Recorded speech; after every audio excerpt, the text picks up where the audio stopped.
should be happy I am there as well. Thank you for inviting me here today. It is great to be back with the Senate. Since our appearance before this committee last August, our office has continued to transform its culture, policies, and operations to increase opportunities available to minorities, women, veterans, and disabled persons with disabilities. For example, when it comes to staffing, our minority numbers are up across the board from when I first took office. We have more Latinos, African Americans, Asian Americans, and military veterans on our staff. And that includes the Illinois Treasury senior management positions. We went from 2 Latinos to 7, and from 0 African Americans in senior management positions to 5. From 1 to 3 Asian Americans, and minority women increased from 1 to 4. Our office has made tremendous strides to strengthen our values and responsibilities in this important area, as well as many others. And today, I will share data to further illustrate this across-the-board progress. Furthermore, we have adamantly believed that this focus is essential to our mission at the State Treasury. This focus directly aligns with our core values of fairness, inclusion, opportunities, and community development. And beyond this mission alignment, we strongly believe, and research backs this up, that diversity is good for business. There are plenty of diverse firms with exceptional experience and strong track records. And that's why our office is focused on doing more business with firms owned by minorities, women, veterans, and persons with disabilities. As the state's chief investment officer, we have a special opportunity to increase our business with diverse-owned investment firms. And today, I'd like to highlight a few key factors, key focus areas. First, our broker-dealer program. The Treasury's 2 internally managed investment programs, the State Investment Portfolio and the Illinois Public Treasurer's Investment Pool, known as ILTIP or Illinois Funds, are made of direct purchases and brokered investments. Together, these 2 programs hold approximately $18 billion in assets as of August of this year. Tapping broker deals is one of the quickest and best ways to ensure MWBD participation. And recent numbers emphasize our sustained progress in this area. Since I came into office, we increased our utilization of MWBD broker dealers from 1% to 63%. Let me put that another way. In 2014, before I came into office, total assets brokered with MWBD firms was $603 million. In fiscal year 2016, total assets brokered under MWBD firms was $24 billion. That is 40 times more utilization of MWBD firms. And in fiscal year 2017, we sustained that commitment, again brokering $24 billion with MWBD firms. We have made this progress with no additional cost to taxpayers. Did we pass out charts or so? Sort of visually represented, hopefully we've passed out, to show us when we took office the amount under management with MWBD firms. So the other area is with asset managers. We've also put extensive effort into expanding the use of MWBD asset managers. When I came into office in January of 2015, the Illinois Treasury had $16 million under MWBD asset managers. In August of 2016, when I testified for this committee, I informed you that we increased our utilization of MWBD asset managers to over $100 million. Now, I'm pleased to report that we have more than doubled that amount, and as of July of this year, we had over $208 million with MWBD asset managers. That represents a 13-fold increase from where we were when I came into office in January of 2015. We have also made a concerted effort to prioritize MWBD managers under our new Illinois Growth and Innovation Fund.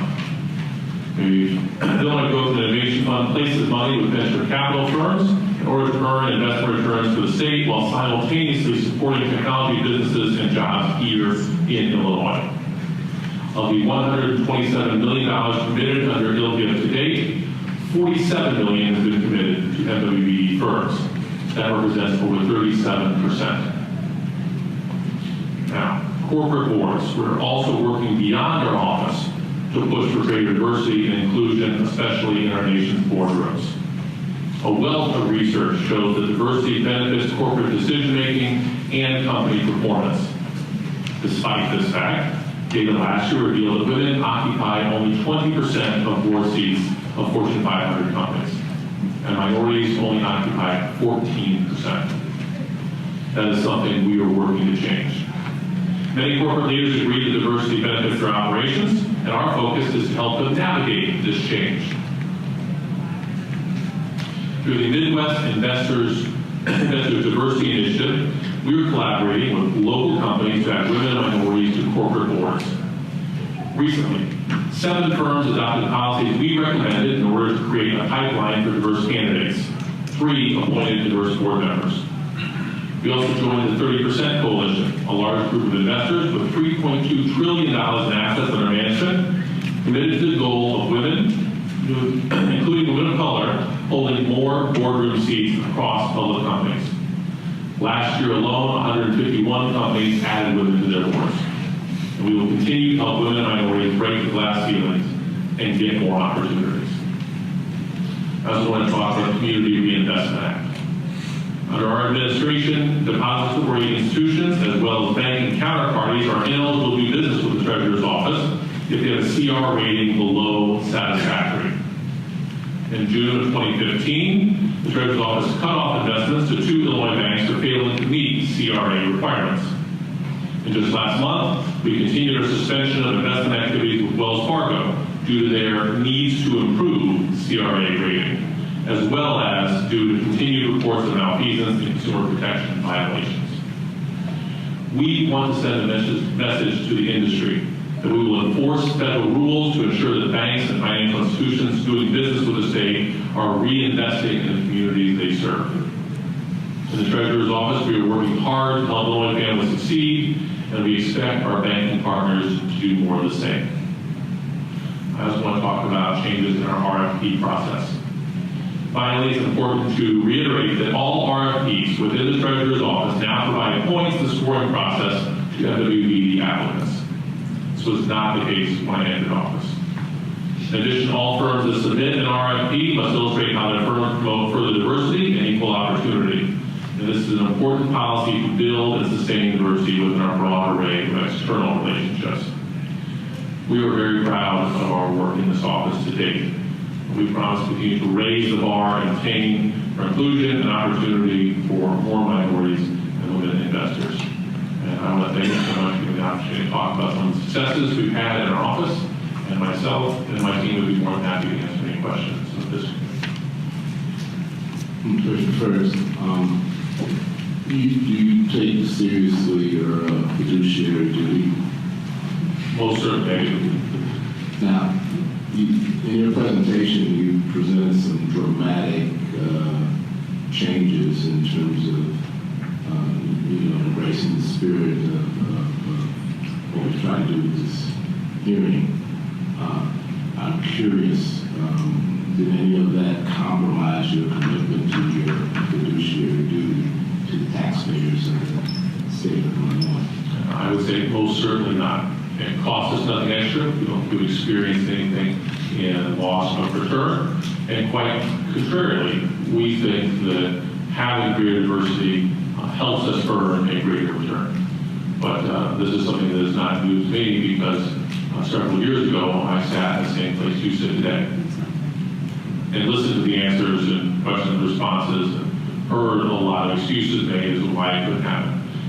The progress we've made in my office has been in large part due to the work of the people in my office. I'm joined here today by Rodrigo Garcia, my Chief Investment Officer, Jay Rao, my Deputy Treasurer, and we have made it a point of going out and looking for managers and then helping them to navigate it. Because we found that a lot of those managers for years would apply for work and be rejected. And apply, be rejected. And what we found is, after years of being told no, some people stopped applying. That doesn't mean they couldn't work. They were there. They were sitting on the bench. No one ever invited them into the game. And that's what we have done. We've gone out, we found them invited them to play, and we sacrificed nothing by doing it. Something else that you referenced and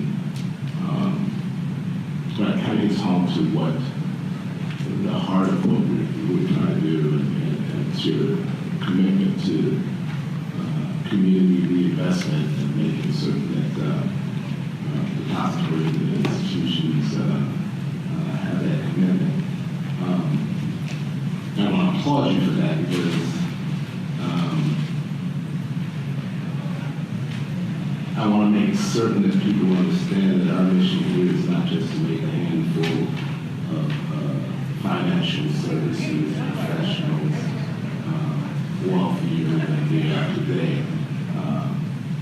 We want to see the end impact on all communities of Illinois. When I said that if all things are equal, I would hope that Illinois institutions or institutions that have made an investment in having a presence in Illinois realize that folks realize that this is about impacting the state and not just sort of high level, but at a very community level. You know, there are communities throughout the state of Illinois that suffer from lack of access to capital and lack of investment, and I want to make certain that folks understand that the spirit of this is not just to touch a few people, but to touch communities throughout the state. And Jay, I'm sorry.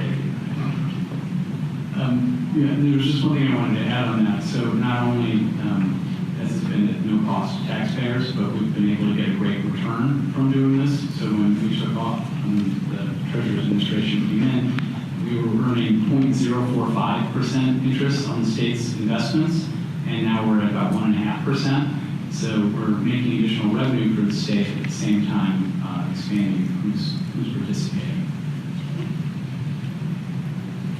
Senator Martinez. Well, first and foremost, thank you. You have done a spectacular job in proving, I think, what we've been saying all along. It can be accomplished. It can be done if you're committed to the goals and to what this committee has been doing over the last 15 years. Being part of this committee one time gave you that opportunity now to go back, you know, in your capacity and see that it can be done. And I want to say this too, for all the pension systems that are out there. Yes, it can be done. I think the treasurer pointed exactly that with the changes that he made in his office. You know, and let me ask you a question. What were the challenges? I mean, what exactly was the issue that you found? Because I mean, just by what your presentation today has shown you that yes, you can reach out, that people actually stopped applying because they were just not being, you know, they were not being taken in. And another thing too is, you know, they give the short list, but somehow we always make a short list, you know, minorities short, but they never pass that. And so tell me, you know, and explain to us what are some of the challenges that you see and how are you able to overcome these challenges and make this work so we can see the end results of exactly what we've been advocating these last 15 years. And so these lame excuses that are out there that it can be accomplished and it's very slow, that it's, you know, we're trying every year, you know, we're doing better, but we don't see it better. Can you share the success in that sense or the challenges that you still have in trying to accomplish what this committee has been? Well, the challenges are just you said. There are some firms out there that don't bother to do we're trying to attempt to work with the state or with pension funds because they feel that they don't want to waste their time. So the result of that, we've dedicated one person in our office whose job is to go out and actively seek and then to help them navigate the process, because if you've never done business with a state treasurer's office before or with a pension fund before, you don't have that experience. And so yes, it requires a little extra help, but once we have found them, once we've brought them into our team and they perform, we sacrifice nothing. But once again, I will share a lot of credit with my staff. I think I was able to set a vision in large part because of my work on this committee. But they're the ones that executed. That's Rodrigo Garcia, who is oversees most of my investments, but he's like an operating system. One of the thoughts he has had about ways to increase participation. Senator, I would just add, there's obviously many different reasons, but I would just say one, and that is leadership. Wherever there's a will, there's a way. And the treasurer, for the first day he came into office, he told me the vision he wanted to accomplish, and it was upon me to set out that leadership and work with our consultants, our investment managers, and the remaining staff on our team to make that come to fruition. And so, yes, there were barriers from RFPs or the lack of a certain criteria in RFPs to who exactly was in our RFPs in terms of our distribution list, to the way that they were written in terms of what were the objectives. So there was all kinds of issues that we found right away. And so for us, it was, if you want to work with us, we want to work with you. And if you're creating artificial barriers, including our consultants, then we're going to go and task you. And so once we made it a objective of what we wanted to see, everything else began to fall into place. And we know that even though we've had some tremendous success, for us, this is just the beginning, and we want to continue to do more to continue to expand that horizon. And if that means we have to pair new large firms with smaller firms so they can get a leg, that's something that we will begin to do as well. And so we will look outside the box and look towards innovative ideas in order to get small firms the opportunity to scale up to big, because that's often another one that we hear. You're a good-sized firm at $200 million, but you're still too small fish for us because we're a $10 million fund or 15 or 20 or whatever your size is. And so we've begun to pair small firms with big firms to give them an opportunity at bigger opportunities, not only in our office, but across the nation with other banking systems as well. Let me channel down one other question, and to the treasurer. The consultants, because again, I have issues with some of the consultants in making sure that the spirit of what we're trying to do, to the point where, your consultants, you've laid out the rule. Are they following, and they haven't, because according, have you fired a consultant for not following through on your goals, on what your thought was when you first approached this and came in and said, because a lot of issues, people say it's a consultant, so let's talk about the consultants. Yeah, I would say that our review was correct, that it's issue of leadership. Make it clear that this is a priority, and they know it's a priority, and there will be consequences for not following through on priorities, then results happen. I have to point out to Brian Rodrigo a little bit, you might not know this, but he would qualify as MWPD. He's a veteran. He's a Marine. And when I gave him a task, he set about accomplishing it. He didn't look for excuses, found problems, and found ways around them. I think that comes from his military training. He made sure it happened. And then again, we talk about this as the issue. Sometimes the consultants are not doing their job. They're not doing what they should be doing out there. And again, you said it right. It's about leadership. But it can be accomplished if the goals have been set, and that that there is consequences. We have to make sure that there are consequences for people who are not following your leadership on this. And you've proven that, based on your numbers. And I commend you. I really do commend you, because I know that, we can sit here 15, 20, 25 years, 30 talking about the same thing over and over and over. But true leaders will take into account what we've been trying to do, say all along, and move forward. And you have done exactly that. So the excuses out there for all the other pension systems that it cannot be accomplished, I think we need to take an example in the book of our Treasurer Frerichs. It's very clear, and the team of the work that you're doing and how successful it is, and that yes, it can be accomplished if you really set the goals, and there's consequences at the end of the day if you're not meeting with those goals. And I just want to commend you for that, because I think you've taken your work here with us, you've taken it now to a level where now you know exactly what we're asking for, and you're making it happen. There should be no excuse for any other pension systems out there to come up with these lame excuses, and we have to start looking more at the consultant and the jobs that they're doing, and think about what we need to do about some of these consultants that are not actually, doing the right thing by their funds. Thank you. Senator Claiborne, some show. Thank you. I commend you too, Treasurer. But you piqued my interest in your point system. And maybe we can discuss that a little later at another time. One of the things that I've been looking at, even on the procurement side, is, I guess, giving points for those companies, regardless of whether majority or minority, or women-owned, veteran-owned, who truly champion diversity throughout the whole procurement process. I think we should look to give them consequences for just being their core business that they made this a priority. So I'd like to sit down with whoever it is to see if we can expand that. We'd be happy to arrange meetings whenever you want, whatever time you want. I found that sometimes the stick works very well, sometimes the carrot works very well. And if you let people know that there are incentives out there for improving and better access to work, and you put a diverse team, and it'll give you an edge. People respond to those incentives. Thank you. Yes, Treasurer Frerichs, good to see you again. Thank you so much for coming up here to testify in front of us today. As a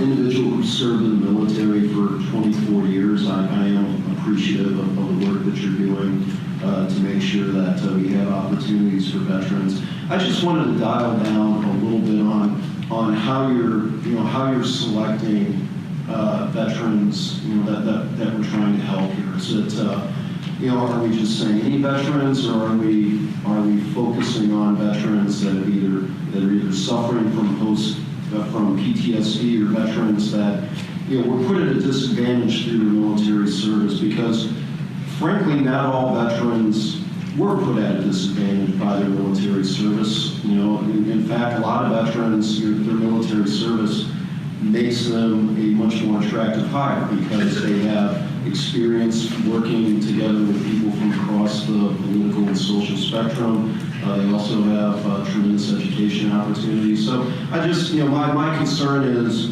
we're talking about, trying to level the playing field and make sure that groups that are disadvantaged are getting opportunities like everybody else. But, veteran like me, case in point, I don't need special assistance. I had great education in the military. I got out as a lieutenant colonel. So I'd like you to just discuss a little bit, what kind of veterans you're trying to target, if there is a targeting.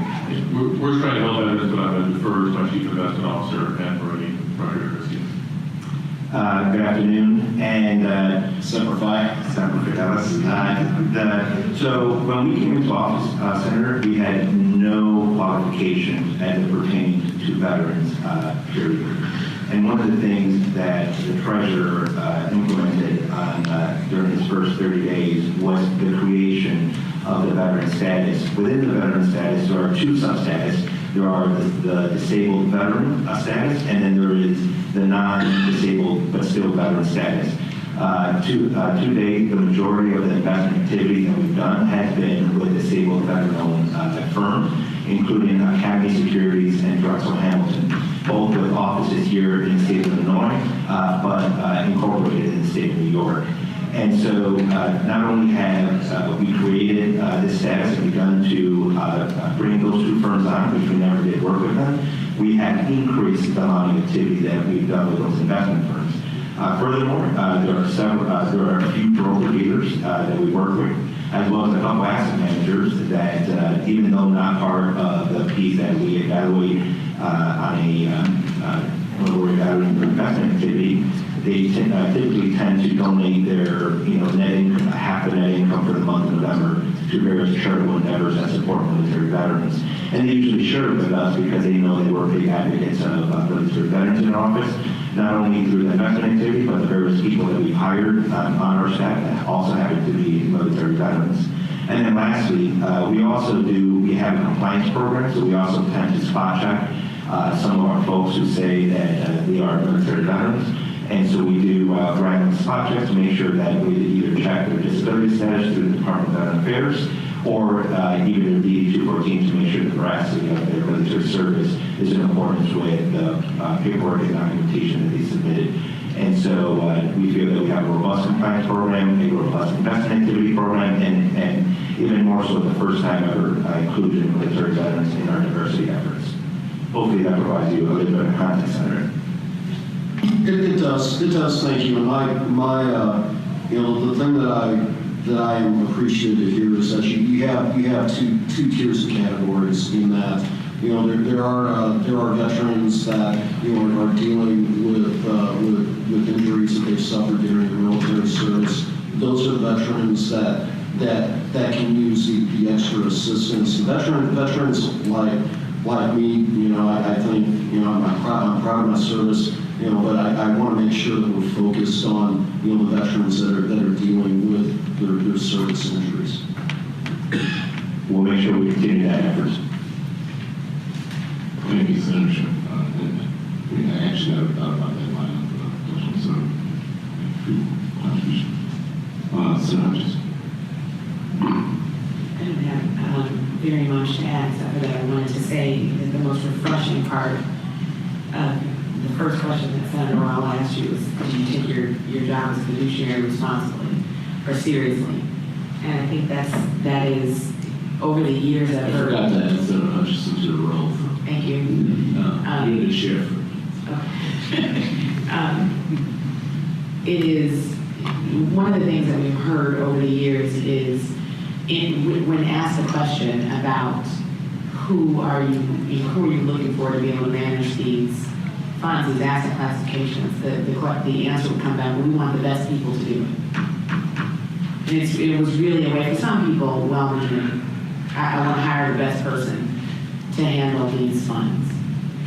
And what you just demonstrated is that the fallback position shouldn't be that minority firms are in any way less qualified to do this work. And knowing how difficult it's been to move the needle across where this is, I just was sitting here going, wow, thank you for that. Again, we're not giving up the quality of the fund, the return on the investment, the responsibility we have to our taxpayers. In actuality, what we're doing is saying that the responsibility flows both ways. And I really appreciate the fact that you just demonstrated that. Thank you. I would say I view this role like a coach. My goal is to win the game. We take that very seriously. We don't want to sacrifice performance. But there was an awful lot of talent sitting on the bench that was never invited a chance to play. We invited them in, and they performed well. We sacrificed nothing. I take my job as fiduciary very seriously because there's a great responsibility with consequences. I just think that the results have proved that we've taken the right approach here. And I do think that diversity is good for business. It helps us to maximize returns, and that's ultimately my job. Absolutely. Any other questions of the committee? I would just like to add one last thing. If you have all, we've talked about MWD firms, but we also have put a great emphasis and given points for Illinois firms, investing more here in our state. I'm not sure if the correct purview of this committee, but I want to point that out as well. I definitely think I'm going to hear that.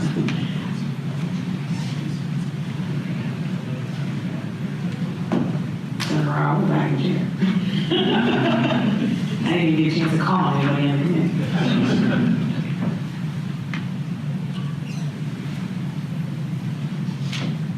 Well, I think it's time to thank you.